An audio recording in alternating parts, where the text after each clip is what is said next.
오, 이런 좋은 일이. 제 주머니에서 돈을 발견했어요. 이걸로 뭘 살까요? 초콜릿? 맥도날드 치즈버거? 아, 알아요. 집을 사야겠어요. 그래요, 잘못 들은 게 아니에요. 단돈 몇천 원만 있으면 실제로 부동산 매물을 살 수 있어요.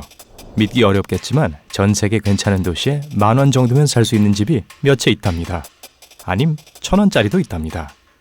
상상하실 수 있겠지만 거기에는 물론 함정이 있습니다.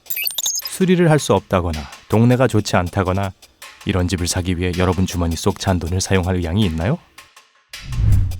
빅토리아 시대 저택 3억 7천만 원.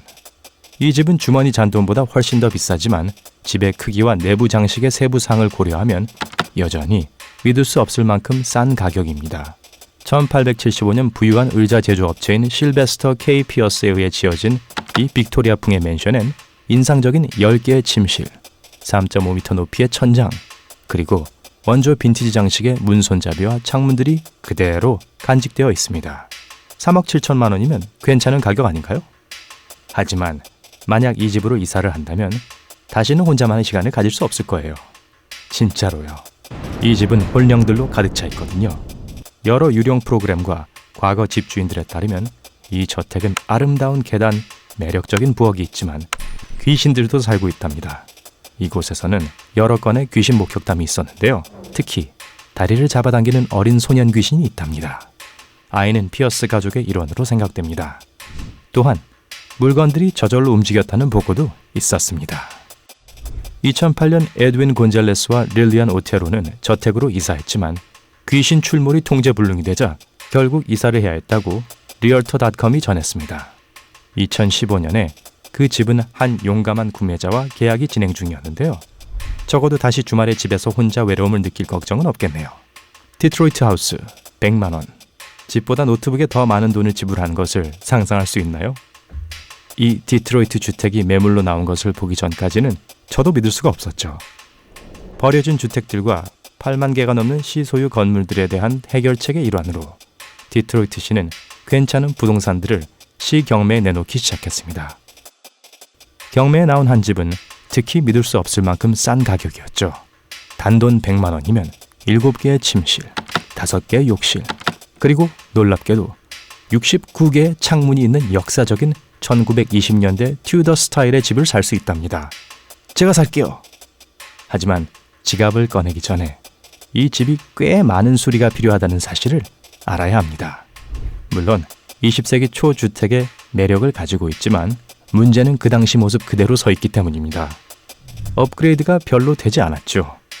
새로운 전기 배선, 배관, 심지어 새로운 목재 바닥까지 필요합니다. 그리고 이건 수리가 필요한 목록의 일부에 불과합니다. 말할 필요도 없이 이 오래된 집은 조금 섬세한 관리가 필요한데요. 100만 원을 주고 살 가치가 있을까요?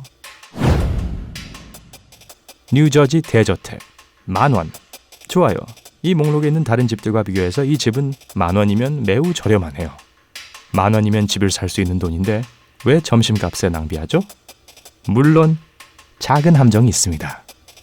이 뉴저지 대저택의 구매 조건 중 하나는 현재 위치하고 있는 곳에서 집을 옮기는 책임이 전적으로 구매자에게 있다는 점입니다. 왜 이런 조건이 있는 걸까요? 한 부동산 회사가 대저택이 위치하고 있는 부지에 8채의 새 집을 지으려는 의도로 땅을 샀는데 108평짜리 이 오래된 대저택은 포함되지 않았죠. 하지만 땅 위에 있는 집을 그대로 옮기는 것은 쓰레기를 내다 버리는 것처럼 쉬운 일이 아닙니다. 옮겨야 할 부분이 한두 개가 아니죠. 이 저택의 경우는 건물을 온전히 보존 유지하기로 계약한 뉴저지 도시계획이사회에 의해 사실상 이동이 금지되어 있습니다. 이 저택은 1906년에 지어졌거든요. 아주 오래된 집이죠. 이 저택에 대한 또 다른 재미있는 사실을 알려드릴까요? 아프리카계 미국인 최초로 노트르담 풋볼팀 주장으로 활동한 오브리 루이스의 소유였습니다. 2001년 루이스가 세상을 떠난 이후 그 집은 매물로 나와 있습니다. 하지만 저택을 옮겨야 한다는 사실 때문에 그다지 바람직한 거래는 아닙니다. 그래서 구매자가 나타나면 이사를 돕기 위해 판매자가 1,000만 원을 주겠다고 약속했는지도 모르겠네요.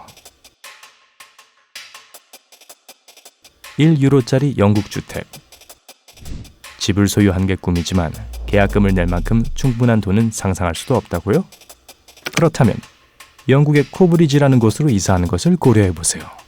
이 마을은 대부분의 사람들이 지갑 바닥에서 찾을 수 있는 잔돈이면 살 수 있는 빈집들로 가득 차 있습니다.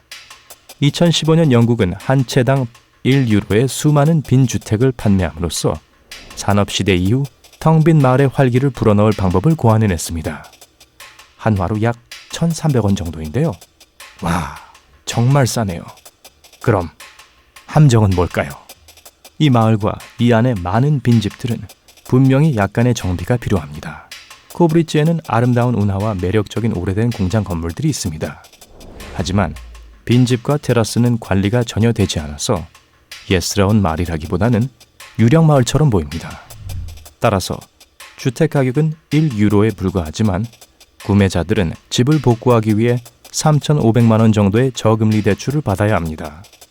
또한 집을 팔기 전에 최소 5년 동안 그 집에 살아야 합니다. 일반적인 높은 부동산 가격을 고려할 때 이건 여전히 꽤 좋은 가격이지만 이윤이 보장되지 않는 많은 작업이 필요합니다. 하지만 생각해보세요. 만약 충분한 수의 사람들이 이 작은 코브리지 주택들에 투자한다면 이 도시는 정말 살기 좋은 곳으로 변할 수 있을 거예요. 이탈리아 올롤라이에 있는 집 1,000원. 이탈리아를 생각하면 맛있는 피자, 오래된 건축물과 아름다운 예술품이 떠오르죠? 하지만 엄청나게 싼 부동산은 어떤가요? 이건 잘 떠오르지 않죠. 하지만 올롤라이시에는 불과 1유로, 약 1,300원, 그 정도에 불과한 주택이 약 200채 있습니다. 올롤라이는 지중해 섬 사르디니아에 있는 산악지역에 위치해 있습니다. 믿을 수 없을 정도로 저렴한 이 집들은 버려져 있고 상태가 매우 좋지 않습니다. 사실상 사람이 살 수 없습니다. CNN.com에 따르면 완전한 개조에 적어도 2,500만 원 정도가 필요하다고 합니다. 그런데 왜 이 집들이 고작 1유로에 나와 있는 걸까요? 사르디니아에 있는 이 마을을 되살리기 위한 치밀한 계획의 일부입니다. 지금으로선 인구 1,300명이 고작인 이 마을은 전혀 성장세를 보이지 않고 있어서 이대로 가다가는 유령 마을이 될 것입니다. 올롤라이의 시장인 에피시오 아르바오는 이 도시는 자랑스러운 역사와 전통을 가지고 있다고 설명하며 도시가 사라지는 것을 막기 위해 필요한 것을 하고 싶어 합니다. 이런 가격이라면 집들을 개조하고 마을을 재건할 가능성이 훨씬 더 높습니다. 그리고 이 계획은 효과가 있는 것 같습니다. 2018년 세 채의 주택이 팔렸으며 호주와 러시아 등 다른 나라에서도 많은 문의가 들어오고 있습니다. 기꺼이 이주해서 풍부한 사르디니아 문화에 빠져들고 싶다면 이건 일생일대 구매 기회일 수도 있어요. 샌프란시스코에 있는 집 1,000원. 샌프란시스코에 가본 적이 있다면 정말 아름다운 곳이라는 걸 알고 있을 거예요. 하지만 USA Today에 따르면 샌프란시스코는 미국에서 가장 살기 비싼 도시 3위 안에 든다고 합니다. 샌프란시스코에서는 4인 가족 기준 한 달에 평균 1,200만 원이 넘는 생활비가 듭니다. 세상에나. 그래서 샌프란시스코에 단돈 1,000원에 나온 집이 있다는 사실이 더욱 놀랍습니다. 샌프란시스코에 말이죠. 너무 신기하죠? 그럼 무슨 문제가 있는 거죠? 미국에서 가장 비싼 도시에 있는 집이 왜 그렇게 싼 걸까요? 이 집은 샌프란시스코만 지역의 동쪽 지역인 허큘러스 지역에 있습니다. 이 집은 이 지역의 역사적인 주택으로 여겨지고 있으며 역사적인 주택 54라는 이름도 갖고 있습니다. 빅토리아 시대의 분위기 덕분에 앤 여왕 스타일 주택이라고도 불립니다. 2010년 허큘러스 씨는 이 역사적인 집을 수리하고 그 개성을 보존하고자 이 집을 구입했습니다. 1,000원이라는 거금을 내고 산 후에 복원에 나섰죠. 공사를 시작하기 위해 그 집을 시의 법인 마당으로 옮기기 위해서 집을 반으로 잘라야만 했습니다. 하지만 집을 구매하는 것에 대해 더 깊이 생각해 봤어야 했죠. 집을 다시 옛 상태로 복원하는 데 필요한 시간과 돈을 마련할 수 없다는 걸 곧 깨달았기 때문입니다. 그러니까 누군가가 집을 산다면 집값은 물론 반쪽이 난 집을 시가 소유한 땅에서 자신의 땅으로 옮겨야 한다는 의미입니다. 1,000원 치고는 너무 복잡한 일이 많을 것 같네요. 이런 싼 집을 사는데 관심이 있는 사람이 있을 거라고 생각하세요?